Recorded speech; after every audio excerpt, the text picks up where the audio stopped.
प्रिय दर्शकों, स्वागत है अध्यात्म ज्योतिष के खास कार्यक्रम में। मैं हूं आपके साथ देवभूमि ऋषिकेश उत्तराखंड से आचार्य आशीष। आप भी नीचे कमेंट बॉक्स में अपना नाम या अपने शहर का नाम लिखकर हमारे कार्यक्रम का एक खास हिस्सा बन सकते हैं। आज हम बात करने वाले जो गोचर में बन रहा है, क्या लक्ष्मी नारायण महायोग के बारे में। गोचर बस यहाँ पर जो है शुक्र और बुध की युति हो रही, दोनों आपस में परम मित्र माने जाते हैं। शुक्र और बुध दोनों एक राशि यानी तुला राशि के अंदर अब वर्तमान में यहाँ पर संचरण करेंगे। यानी शुक्र और बुध की युति लक्ष्मी नारायण महायोग यहाँ पर बनने वाला है। राजयोग का निर्माण यहाँ पर होने वाला है। मेष से मीन पर्यंत यानी 12 भावों के अंदर जब योग बनेगा तो क्या इसका शुभाशुभ परिणाम रहेगा, हम लोग यहाँ पर आज के एपिसोड में चर्चा करेंगे। मेष से मीन पर्यंत यानी सभी राशियों की चर्चा करेंगे, क्या क्या लाभ किस किस को मिलेगा। इससे पहले हम समझ लेते हैं क्या स्थिति है, कभी योग का निर्माण हो रहा है। आज यानी 22 सितंबर को 8:20 पर ये ट्रांजिट होगा, लिब्रा में ट्रांजिट करेंगे। विनस मरकरी जो है लिब्रा में यहाँ पर ट्रांजिट करेंगे। तो ये क्या शुभ क्या स्थिति यहाँ पर जो है परिणित होने वाली है, किस किस के लिए लाभदायक रहने वाला है। देखिए यहाँ पर मैं सीरियल वाइज आपको बताऊंगा। जहां फर्स्ट हाउस में ये योग बनेगा, अभी वर्तमान के हिसाब से तो हम सीरियल से बात करें तो राशि के हिसाब से मेष से यहाँ पर होगा, तो उसमें 7th हाउस में पढ़ेंगे। लेकिन मैं आपको खासकर आज जो यहाँ पर बताऊंगा वो मैं सीरियल से बताऊंगा कि तुला पर ही संचरण करेंगे तो फर्स्ट हाउस पर संचरण करेंगे। तो पहले घर पर जब संचरण करेंगे तो यहां पर फर्स्ट हाउस से संबंधित यानी तुला राशि वाले सबसे पहले कार्यक्रम को देखें। आज थोड़ा हम सीरियल चेंज कर रहे हैं, थोड़ा आपको डिस्टर्बेंस भी होगा, लेकिन डोंट वरी, थोड़ा सा आप समय निकालेंगे तो आपको अच्छा लगेगा और कार्यक्रम को समझने का भी आप प्रयास करेंगे। अपने मित्र बुध के साथ में यह संचरण हो रहा है, ठीक है। तो क्या इस समय में हम लोग लाभ ले सकते हैं, क्या इसका शुभाशुभ परिणाम हो सकता है। अगर लग्न में बनेगा यह योग यानी फर्स्ट हाउस में बनता है आपकी कुंडली के अंदर, तो फर्स्ट हाउस में बनने से इस योग का जो पहले घर से संबंधित जो चीजें हैं उसमें आपको विशेष लाभ मिलेगा। सीधी सी इसकी परिभाषा पहले ये समझ लें।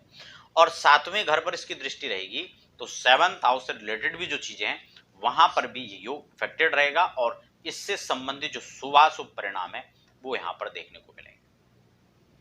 तो अगर हम लोग बात करें तो फर्स्ट हाउस हम लोग क्या देखते हैं, सबसे पहले इसको तन भाव कहते हैं। अगर हम इसको जो है एस्ट्रो लैंग्वेज के हिसाब से देखें तो इसको हम लोग तन भाव कहते हैं।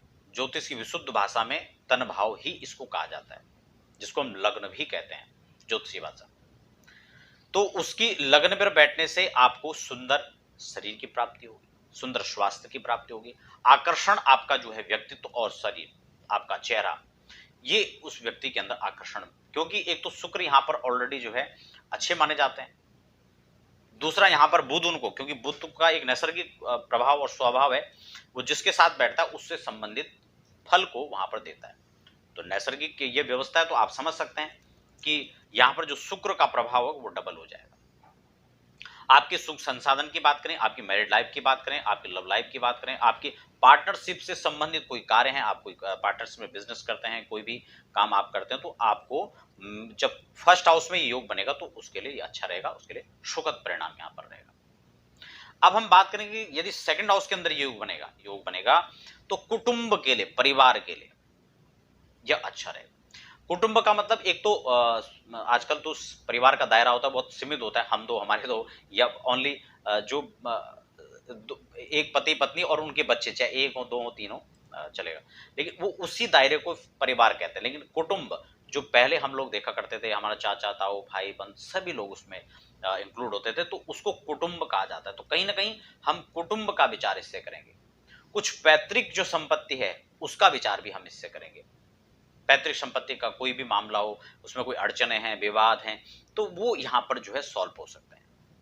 तो चाहे गोचर का पीरियड हो, चाहे जन्म कुंडली का वो आधार हो, दोनों स्थितियों में हम इसको देख सकते हैं। यानी सेकंड हाउस से रिलेटेड जो चीजें हैं उसके लिए यहां पर ये पॉजिटिव रहेगा, अच्छा रहेगा। उसके बाद इसकी दृष्टि की हम बात करते हैं तो इसकी 2 3 4 5 6 7 यानी अष्टम भाव के अंदर दृष्टि रहेगी, योग कारक रहेगा और अष्टम भाव से संबंधित वहां पर जब दृष्टि रहेगी तो यहां पर अच्छा माना जाएगा। अगर हम थर्ड भाव के अंदर इस योग को मानते हैं, अभी अगर गोचर के हिसाब से बात करें तो हमारी कौन सी राशि पड़ेगी, सिंह राशि पड़ेगी। यानी पहले तुला और फिर कन्या, अब हम लोग बात करेंगे सिंह की। अब मैं इसको थोड़ा सा आपको दिक्कत होगी, मैं इसको क्रम से बता रहा हूँ, इसलिए थोड़ा सा आपको ये समस्या देखनी पड़ेगी। अब तृतीय भाव के अंदर ये संचरण करेंगे, तो जहां छोटे भाइयों का मामला है, परिवार में छोटे भाइयों, बड़े भाइयों, कजन हुए, तो जितने भी इन सब चीज का हम विचार करेंगे ये आपके इस भाव से करेंगे, यानी इनसे संबंधित कोई लाभ आप लेना चाह रहे हैं, उनके सहयोग से कोई कार्य करना चाह रहे हैं, या उनको आप सहयोग करना चाह रहे हैं, दोनों चीजों के लिए ये स्थिति यहाँ पर बेहतर मानी जाएगी। साथ ही साथ हम आपके पराक्रम को, आपका आपका वैभव, आपका वर्चस्व, ये योग यहाँ पर बढ़ाने वाला होगा। आप राजनीति से जुड़े में हैं, कोई काम करते हैं, आप का ऑफिस में प्रभाव बढ़ेगा, आप किसी भी सेक्टर में आप काम कर रहे हैं, उससे कोई मतलब नहीं है। मैटर ये करता है कि आपका प्रभाव यहाँ पर बढ़ने वाला है, आपका वर्चस्व यहाँ पर बढ़ेगा, आपकी कीर्ति यहाँ पर फैलेगी, ठीक है। आपके कार्य करने का जो तरीका उसका लोहा लोग मानेंगे, आपके ज्ञान का लोहा आप मानेंगे। तो ऐसे योग का थर्ड भाव के अंदर बनना यानी आपकी पोजीशन को यहाँ पर ये बिल्डअप करता है। ओके, अब हम बात करेंगे चौथे भाव के अंदर ये योग बनेगा, यानी चतुर्थ भाव। और चतुर्थ भाव अगर हम गोचर के हिसाब से देखें तो कर्क के लिए बनेगा। तो यहाँ पर सुख, जो भी संसाधन है, वाहन की बात करें, मकान की बात करें, कोई प्रॉपर्टी का जो भी यहाँ पर उसके पार्ट हैं अलग अलग, वो सभी चीज यहाँ पर ये ग्रो करेंगे, चाहे वो गोचर में हो या फिर जन्म कुंडलिक आधार की स्थिति की हम बात करें। तो चतुर्थ भाव संबंधित जो माता के स्वास्थ्य में यहाँ पर जो है उनका जो लाभ है वो उनको प्राप्त होगा। माता से स्नेह है या माता का संग है, उनका आशीर्वाद है, ये सब उनके साथ बना रहेगा, ठीक है। ये मातृ पक्ष का लाभ है, हम सिस्टम से भी देखते हैं, लेकिन यहाँ पर भी हमें उसका विचार करना चाहिए, उससे रिलेटेड यहाँ पर ये इसका सुख प्राप्त हो सकता है। और दसम पर दृष्टि रहेगी तो ये कहीं ना कहीं आपका जो है कोई शासनिक प्रशासनिक कोई आपका काम है तो वहां पर भी इसका अच्छा प्रभाव देखने को मिलेगा। बात कर लेते हैं हम पंचम भाव के अंदर बनने वाले इस योग का, यानी अगर अब गोचर के हिसाब से बात करें तो मिथुन राशि की। तो पंचम भाव में जब योग बनेगा तो आप ये मान के चल सकते हैं कि शिक्षा के लिए हो या संतान के लिए, ठीक है, कहीं ना कहीं उन दोनों चीजों के लिए, चाहे वो संतान की सुख प्राप्ति के लिए हो या फिर संतान से सुख के लिए हो, दोनों चीजें। कई बार मतलब बहुत सारे लोग संतान के इच्छुक हैं उस पीरियड में, तो मान लो गोचर की स्थिति है तो वो गोचर में लाभ देगा, लेकिन जन्म कुंडली के आधार पर होगा तो वो संतान के लिए अच्छा माना जाएगा, ठीक है। उसके बाद एजुकेशन की हम बात करें, कोई भी बेसिक एजुकेशन यहाँ पर मान ले, हायर एजुकेशन मान ले, तो दोनों के लिए यहाँ पर अच्छा रहे किसी प्रकार के। तो कुल मिलाकर शिक्षा का स्तर यहाँ पर बढ़ता हुआ नजर आएगा गोचर के हिसाब से और जन्मकाली का हिसाब से। इसकी दृष्टि की बात करें तो सीधा एकादश पर, अब जस्ट देखो इनका जो संबंध है वो एक दूसरे से जुड़ा हुआ है। एजुकेशन होगी तो उसके बाद फाइनेंशियल स्थिति आपकी स्ट्रांग हो सकती है, क्योंकि उसके बाद वहां से वो उसके लिए तकनीकी माध्यम से आगे बढ़ेगा, और आगे बढ़ेगा तो सिस्टमेटिक तरीके से आगे बढ़ने पर उसका लाभ उसको प्राप्त होगा। तो ये चीज यहाँ पर पंचम भाव के अंदर योग बनने। षष्टम के अंदर यदि योग बनता है, यानी हम लोग वृषभ राशि की बात कर लेते हैं। षष्टम के अंदर जब योग बनेगा तो ऐसे में व्यक्ति यहाँ पर कहीं ना कहीं, अगर हम धन की बात कर लें, यहाँ पर कर्ज की बात कर लें, रोग की बात कर लें, तो इन सब चीजों को ये यहाँ पर निदान देने वाला होगा। व्यक्ति का यहाँ पर वर्चस्व बढ़ेगा, धन फाइनेंशियली यहाँ पर जो है व्यक्ति मजबूत होगा। कर्ज यहाँ पर जो है वो देता भी है तो वो स्थितियां नहीं बनती कि नहीं हमारा पैसा फंस जाएगा, उसको रिटर्न के लिए यहाँ पर जो है व्यवस्थाएं खुली रहती हैं। नेत्रों का रोग है, यहाँ पर उसकी स्थिति को भी पैदा कर सकता है। अब यहाँ पर मामा के जो मैं ननिहाल पक्ष की भी बात कर रहा था, तो यहाँ पर मामा का जो सहयोग है वो इनको बना रहेगा। तो ये सब चीजें यहाँ पर षष्टम भाव के अंदर स्थिति बनेगी तो होगा। लेकिन व्यय भाव के अंदर स्थिति बनेगी अगर जन्म कुंडली का आधार यहाँ पर डाउन रहा, तो ऐसे में जो है यहाँ पर खर्च की अधिकता भी ये योग कर सकता है, ठीक है। अब उसके बाद हम सप्तम की बात करेंगे, यानी मेष राशि के हिसाब से गोचर में। तो मेष राशि के हिसाब से गोचर में 7th हाउस में अगर जब ये योग बनेगा, ऐसे में आपको दाम्पत्य जीवन से संबंधित लाभ प्राप्त होगा, पत्नी का सहयोग आपको मिलेगा। यदि लव लाइफ कहीं ना कहीं आपकी जो है अच्छी रहेगी, उसका भी आपको यहाँ पर प्रेमी और प्रेमिकाओं का आपस में संयोग अच्छा रहेगा, उनका सहयोग एक दूसरे को मिलेगा। कहीं ना कहीं पार्टनरशिप में कोई काम आप कर रहे हैं तो पार्टनर का यहाँ पर सहयोग आपको प्राप्त होगा, और उसके लिए ये योग यहाँ पर अच्छा बन सकता है। कई लोग देखते हैं फिर आगे कि हाँ जी हम पार्टनरशिप में कोई काम हमारे लिए सूट करेगा नहीं करेगा, तो यदि ऐसे योग आपकी कुंडली के अंदर हैं तो ये आपको कहीं ना कहीं पार्टनरशिप के लिए, चाहे लव पार्टनर हो, लाइफ पार्टनर हो या बिजनेस पार्टनर हो, तीनों के लिए यहाँ पर ये आपको बेहतर परिणाम देगा। और लग्न से संबंधित क्योंकि वहां पर दृष्टि रहेगी तो वहां पर भी उन संबंधित चीजों को यहाँ पर बेनिफिट प्राप्त होंगे। अब हम बात कर लेते हैं यदि अष्टम भाव में ये योग बनेगा तो यहाँ पर क्या स्थिति बनेगी। तो ये अष्टम भाव से संबंधित यहाँ पर आपको जो है बेनिफिट यहाँ पर मिलेगा। आयु की बात हम करें यहाँ पर यदि रोग है तो रोग को निजात यहाँ पर मिलेगा। लेकिन अगर ये अंशवाइज यहाँ पर कमजोर है, कोई पापक ग्रहों की दृष्टि पड़ रही है, तो वहां पर रोग उत्पन्न भी कर सकता है, रोग को सृजन कर सकता है। तो ये भी यहाँ पर सावधानी हमें बरतनी चाहिए। इसकी बात यहां से दृष्टि की बात करें तो इसका 2, 3, 4, 5, 6, 7 यानी सेकंड हाउस पर दृष्टि रहेगी और इनका धन का आमने सामने का जो संबंध है, वहां से अगर कोई पापक दृष्टि पड़ती है तो ये दुष्परिणाम देगा, और यहां से कोई शुभ परिणाम दृष्टि वहां पर रहेगी तो उसका शुभ फल यहां पर मिलेगा। लेकिन लक्ष्मी नारायण जो योग बनेगा उसका लाभ यहां पर प्राप्त होगा। अब हम बात कर लेते हैं नवम भाव के अंदर बनने वाले इस योग का, यानी भाग्य स्थान पर योग बनेगा। यानी राशि की हम बात कर ले तो यहाँ पर ये कुंभ राशि की हम बात कर रहे हैं। तो नवम भाव के अंदर जब योग बनेगा तो यह भी आपके लिए बेहतर स्थिति लेकर आएगा, भाग्य आपका यहाँ पर सृजन होगा और आपको इसके अच्छे बेनिफिट्स प्राप्त होंगे। ठीक है, तो ये लाभ आपको यहाँ पर विशेष कर दिया जाएगा।